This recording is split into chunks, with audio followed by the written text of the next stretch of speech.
El miércoles de la 33ª semana del tiempo ordinario, el evangelio que toca es el de Lucas 19, 11 al 28. Y el 17 de noviembre la iglesia también recuerda a Santa Isabel de Hungría. Isabel fue una esposa y una madre extraordinaria. Nació en 1207, era una princesa, hija de Andrés, rey de Hungría. Se casó muy jovencita, a los 14 años, en un matrimonio arreglado con Luis, conde del Sacro Imperio Romano Germánico. Pero fue un matrimonio feliz, y a Luis le agradaba la extrema generosidad de su esposa. Entre las tantas obras de caridad que hizo, mandó construir un hospital en su castillo. Dio a luz a 3 hijos y murió a los 24 años de edad. Fue rápidamente canonizada y considerada la mujer más grande de la Edad Media alemana. Y ahora, volviendo a nuestra lectura continuada de Lucas, les leo el texto citado. En aquel tiempo dijo Jesús una parábola. El motivo era que estaba cerca de Jerusalén y se pensaba que el reino de Dios iba a despuntar de un momento a otro. Dijo pues: un hombre noble se marchó a un país lejano para conseguirse el título de rey y volver después. Llamó a 10 empleados suyos y les repartió 10 minas de oro, diciéndoles: negocien mientras vuelvo. Sus conciudadanos, que lo aborrecían, enviaron tras él una embajada para informar: no queremos que él sea nuestro rey. Cuando volvió con el título real, mandó llamar a los empleados a quienes había dado el dinero para enterarse de lo que había ganado cada uno. El primero se presentó y dijo: Señor, tu mina ha producido 10. Él le contestó: muy bien, eres un empleado cumplidor. Como has sido fiel en lo poco, tendrás autoridad sobre 10 ciudades. El segundo llegó y dijo: tu mina, señor, ha producido 5. A ese le dijo también: pues toma tú el mando de 5 ciudades. El otro llegó y dijo: Señor, aquí está tu mina. La he tenido guardada en el pañuelo. Te tenía miedo, porque eres un hombre exigente, que reclamas lo que no prestas y ciegas lo que no siembras. Él le contestó: por tu boca te condeno, empleado holgazán.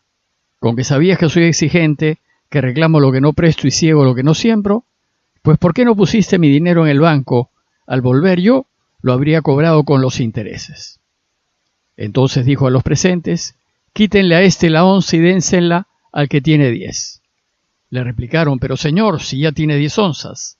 Les dijo: al que tiene se le dará, pero al que no tiene se le quitará hasta lo que tiene. Y a esos enemigos míos que no me querían por rey, tráiganlos acá, y degüéllelos en mi presencia. Y dicho esto, echó a andar delante de ellos, subiendo hacia Jerusalén. El texto de hoy nos ubica cerca de Jerusalén. Podemos suponer que Jesús dejó Jericó y se encuentra haciendo los últimos 30 kilómetros de su vida hasta la ciudad. El texto nos dice que a las puertas de la ciudad Jesús les contó una parábola. El motivo de esta parábola, dice el texto, era que estaba cerca de Jerusalén y se pensaba que el reino de Dios iba a despuntar de un momento a otro. Como los que lo acompañaban creían que Jesús era el Mesías, lógicamente estaban muy ansiosos, pues su llegada a la ciudad iba a significar la manifestación de su mesianismo, y entonces el reino de Dios se materializaría.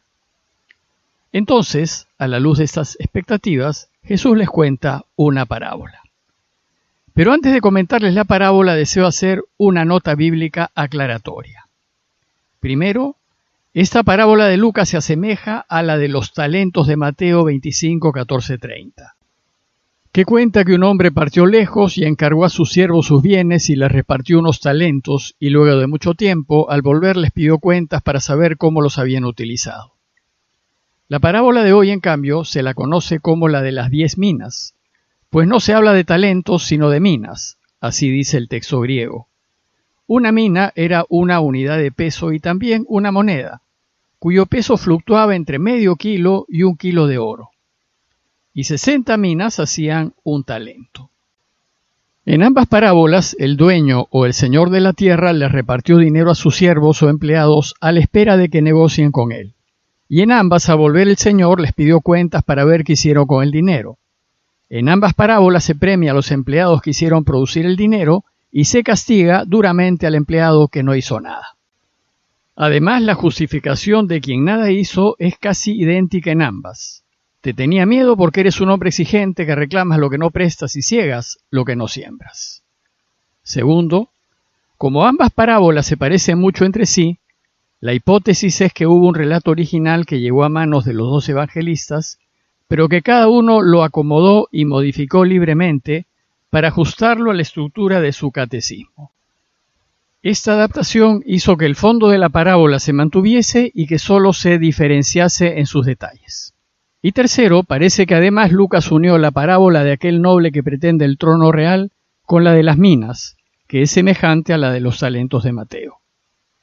En la parábola de hoy, el acento no está tanto en el uso de las minas que recibieron los siervos, sino en el rechazo del noble que vuelve como rey, pero que su pueblo no quiere.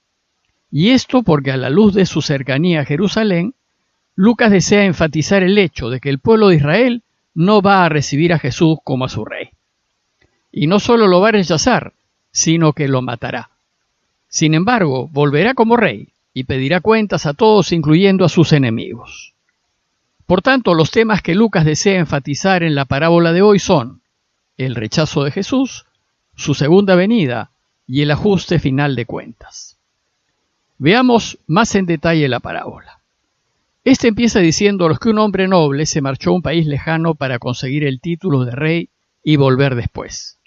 Es muy probable que este relato tenga un trasfondo histórico, pues Herodes el Grande, que murió en el año 4 a.C., dejó su reino en herencia a 3 de sus hijos. A Arquelao le dejó Judea y Samaria, a Herodes Antipas le dejó Galilea y Perea, y a Filipo le dejó Iturea y Traconítida.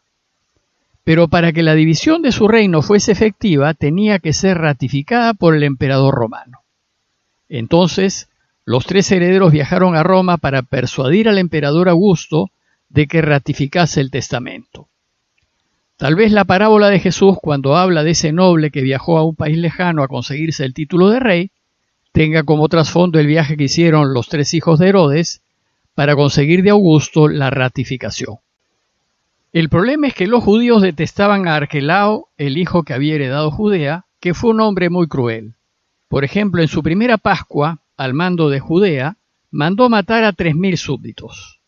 Era tan cruel que cuando José, el esposo de María, al regresar de Egipto se enteró de que Arquelao gobernaba Judea, decidió ir a Nazaret, en Galilea, en donde Jesús se crió.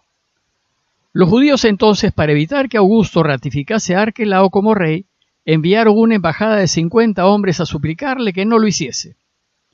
La parábola dice que sus conciudadanos, que le aborrecían, enviaron tras él una embajada para informar: no queremos que él sea nuestro rey. Según el historiador Flavio Josefo, Augusto ratificó a Arquelao, pero le prohibió usar el título de rey hasta que no diese pruebas de que era digno de él. Bueno, pues parece que no dio pruebas de ellos, pues en el año 6 después de Cristo fue depuesto por el emperador, y en su lugar nombró a un prefecto o gobernador romano. Por eso, el que gobernaba Judea, cuando mataron a Jesús, fue el romano Pilatos. Si bien esa historia real parece estar detrás de la parábola que cuenta Jesús, hay que tener mucho cuidado de no comparar a Jesús con Arquelao, pues la única semejanza es que Jesús va a entrar a Jerusalén como rey y va a ser rechazado por los judíos. Y esta es la parte de la parábola que Lucas desea subrayar. Bueno, pues sabemos ya que Jesús lo matarán, pero afirmamos que volverá como rey. Y cuando vuelva en su segunda venida, entonces nos pedirá cuenta. Primero a sus 10 empleados, a nosotros, a quienes dio 10 minas de oro para que negociemos con ellas mientras vuelve. A ellos les preguntará: ¿qué hicieron con las minas que les dejó? O como dice la parábola, para enterarse de lo que había ganado cada uno. A quienes hicieron fructificar sus minas los recompensó con un premio equivalente a los frutos producidos. Sin embargo, a quien no hizo fructificar la mina recibida, lo rechazó diciéndole: ¿con que sabías que soy exigente y que reclamo lo que no presto y ciego lo que no siembro? Pues ¿por qué no pusiste mi dinero en el banco?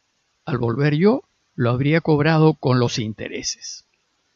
Jesús solo espera que hagamos lo mínimo para ayudarlo a reinar, pero mejor si hacemos más. Sin embargo, no nos exige sino los intereses bancarios. Y entonces el rey dijo a los presentes: quítenle a este la mina y dénsela al que tiene 10. La parábola dice que los oyentes le replicaron: pero señor, si ya tiene 10 minas. El rey contestó: al que tiene se le dará, pero al que no tiene se le quitará hasta lo que tiene. Es decir, todos seremos recompensados en razón de los frutos que hemos producido en la vida, y en esto el rey será justo. Pero aquel que más se esforzó será aún más recompensado, simplemente porque se esforzó más. Y después de pedir cuentas a los suyos, pasará a pedir cuentas a sus enemigos, a aquellos que no lo quisieron como rey. Dice la parábola que el rey dijo: y a esos enemigos míos que no me querían por rey, tráiganlos acá y degüéllenlos en mi presencia. Esto tal vez aluda a lo que hizo Arquelao con los 3000 fariseos que se levantaron contra él. Pero evidentemente es una alusión a un hecho histórico, pues sabemos que Dios no actúa como Arquelao. Él más bien perdona a sus enemigos. Dicho esto, dice el texto, Jesús echó a andar delante de ellos, subiendo hacia Jerusalén. A modo de conclusión, los invito a considerar: primero, si efectivamente queremos que Jesús sea nuestro Rey. Y segundo, si efectivamente lo queremos por Rey, tenemos que ayudarlo haciendo fructificar nuestra mina, dispuestos a dar los frutos necesarios para que reine.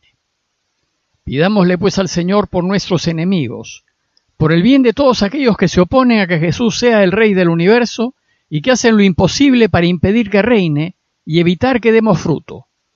Por ellos, oremos. Parroquia de Fátima, Miraflores, Lima.